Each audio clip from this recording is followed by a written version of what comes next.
Tony Bezzina, deputat ġdid tal-Partit Nazzjonalista. Eletta l-ewwel darba fl-2013 u fdat minn Simon Busuttil fix-shadow cabinet tiegħu. Iżda Tony Bezzina kien diġà f'kontroversja. Fil-ġurnali kien irrappurtat kif bad ħaddiema tal-gvern jagħmlu xogħol f'każin tal-Partit Nazzjonalista. Bi problemi kbar fuq il-ħames distrett l-eks Prim Ministru Lorenz Gonzi u l-viċi kap tiegħu Simon Busuttil għalqu għajnihom. Għalihom il-kandidatura ta' Tony Bezzina kienet importanti iktar minn kull konsiderazzjoni etika u responsabbli. Bezzina kontesta u kien elett, la darba kien elett il-mistoqsijiet dwaru kibru. Kif jista' jkun deputat tal-poplu jabbuża b'dan il-mod minn uffiċċju pubbliku? Għar minn hekk beda jsir magħruf l-abbuż ma kienx limitat biss għax-xogħol fil-każin, iżda wkoll għal dak li ġara wara. Fiċ-ċirkostanzi tajjeb li naraw il-fatti kif żviluppaw. Tony Bezzina huwa perit impjegat fil-Ministeru dak iż-żmien imsejjaħ Ministeru għar-Riżorsi u l-Affarijiet Rurali, magħruf ukoll bħala Public Works Department. F'Marzu tas-sena 2012 kien ukoll il-kap tar-Rapid Intervention Unit fih dan l-istess dipartiment. F'Marzu tal-2012 huwa kien il-President tal-Kumitat Sezzjonali tal-Partit Nazzjonalista fiż-Żurrieq.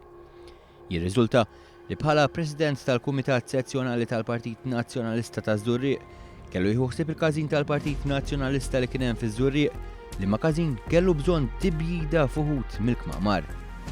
F'Marzu tal-2012, ftit jiem qabel l-elezzjoni tal-Kunsilli Lokali, huwa talab lill-foreman tad-dipartiment tiegħu Joseph Borda biex isiblu xi ħaddiema li hemm fid-dipartiment li jkunu lesti biex imorru jbajdu l-każin nazzjonalista taż-Żurrieq. Jirriżulta li Joseph Borda sussegwament qallu li sab 3 persuni u għalhekk il-perit Bezzina għamel l-arranġament neċessari biex dawn l-impjegati jmorru jagħmlu xogħlijiet meħtieġa. Jirriżulta li l-ħaddiema marru jagħmlu x-xogħol u użaw materjal provdut minnu u meta eventwalment staqsa lil Joseph Borda kemm kellu jagħti l-ħaddiema ta' xogħolhom, Borda qallu l-impjegati ma rridux jitħallsu tax-xogħol li jagħmlu. Eventwalment il-gazzetta kulħadd ħarġet storja dwar dawn x-xogħlijiet u li dawn saru waqt il-ħin tax-xogħol u talab biex jagħti spjegazzjoni ta' dan kollu mis-superjuri tiegħu. Bezzina talab li 3 ħaddiema biex jagħmlu dikjarazzjoni fejn jikkonfermaw li huma għamlu xogħol ġewwa l-każin nazzjonalista taż-Żurrieq wara l-ħin tax-xogħol, iżda din kienet dikjarazzjoni falsa. Fix-xhieda tagħhom ikkonfermaw dan il-ħaddiema. ċertu Polingwanez xedt li kienet jibżgħ firma dokument giddieb li kien jgħid jien Polingwanez niddikjara u nikkonferma bil-ġurament li x-xogħol ta' tibit minni magħmul fil-Kamra tal-Bejt tal-każin tal-Partit Nazzjonalista kien ġie magħmul minn jeddi mingħajr ma ħadd ma ġelni b'mod volontarju u mingħajr ħlas u t-tibit sar kollu wara l-ħin tax-xogħol. Kien hemm ħaddiem ieħor bl-isem ta' Charles Kurmi li ngħata affidavit simili li ma rridx jiffirma iżda fuq insistenza ta' Joseph Borda quddiem in-nutar kellu jiffirmah. Borda ġabarhom waqt il-ħin tax-xogħol saħansitra l-ewwel wieħed minnhom mar ġabru wara l-funeral tommu b'rapport inkjesta jgħid. Il-pressjoni min-naħa tas-Sur Borda ħarġet b'mod partikolari meta fil-każ ta' wieħed mill-ħaddiema li dakinhar inserta kellu l-funeral tommu li dan talbu biex ikun lest jitla jiffirma d-dikjarazzjoni eżatti wara l-funeral tommu kif fil-fatt sar. Sussegwentament saret inkjesta fih dan il-Ministeru għar-Riżorsi u l-Affarijiet Rurali u quddiem għall-ħaddiema ma qalux il-verità. L-ewwel darba li qalu l-verità kien fil-qorti. Eventwalment Polingwanez u ħaddiem ieħor bl-isem ta' Mario Buġejja għamlu affidavit li fih saħħu li huma kienu marru jaħdmu fejn kien ordnalhom Joseph Borda u dan m'għamluhx volontarjament.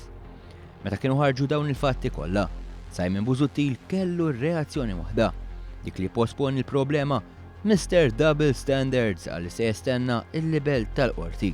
Rid jipposponi. Il-qorti għandha tiddeċidi imma li inti titfal ħmiġ fuq ħaddieħor oqgħod attenta. Każ ta' Tony Bezzina mhuwiex każ. Sinjorina, hu paċenzja. Dwar il-każ ta' Tony Bezzina diġà wieġibtek u għadlek titfax ħmiġ fuq in-nies. Iżda kif jgħidu xi darba trid tiffaċċja r-realtà u r-realtà kellu jiffaċċja bis-sentenza ta' 2-13 ta' Ġunju meta l-qorti ddikjarat il-fatti li ħarġu fil-gazzetti kulħadd u l-Orizzont kienu kollha minnhom. Tony Bezzina mhux biss bad ħaddiema jagħmlu xogħol f'każin nazzjonalista, iżda sfurzhom jiffirmaw dikjarazzjoni falsa.